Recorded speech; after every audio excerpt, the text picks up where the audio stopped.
Vera Rubin was a scientist known for her promotions of women becoming involved with science and her confirmation of the existence of dark matter in the universe.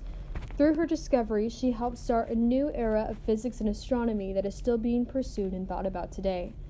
Vera Rubin was born on July 23, 1928, to Rose and Philip Cooper in Philadelphia, Pennsylvania.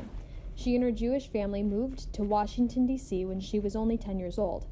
At this point, she took a strong interest in watching the stars in the sky. Her father, Philip, noticed her love for astronomy and helped to build a telescope with Vera when she was 14. He would also go with her to every amateur astronomy meeting as a child. While in high school, she took every opportunity to write assignments about astronomy in some way. She went to Vassar College and earned her undergrad in astronomy. She was the only astronomy major in the entire school and one of the only female science-based majors. Wanting to get her master's, she applied to Princeton, was not accepted because she was a female, and went to Cornell, where she earned her thesis on the movements of over 100 galaxies in the universe. She went on to get her doctorate from Georgetown University at the age of 23 with a baby at home and another on the way. While at Georgetown, Rubin met Kent Ford. They worked together using a spectrometer telescope to observe the movements of the stars through the bending of light waves, which would determine movement, travel, and distance within the galaxies. They were specifically studying the Doppler effect. In this image, you can see the Doppler effect with the man standing closest to the police car hearing the sound closest to him, where the sound takes farther to travel to the lady on the outside. This also applies to the galaxies.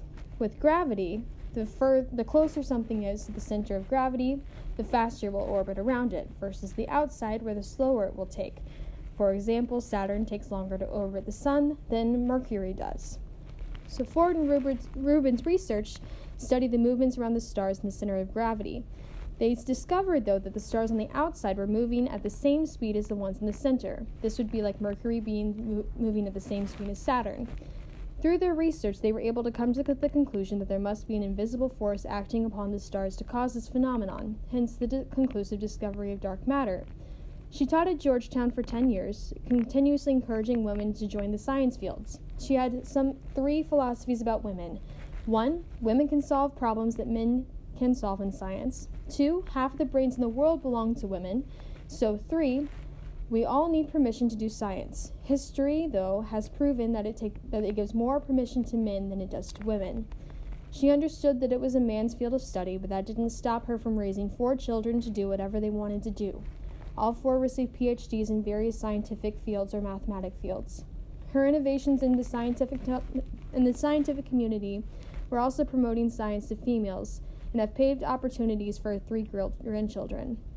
She received 3 major scientific awards: the National Medal Award of Science in 1933, the Royal Astronomical Society's Gold Medal, and finally, she was inducted into the National Academy of Sciences.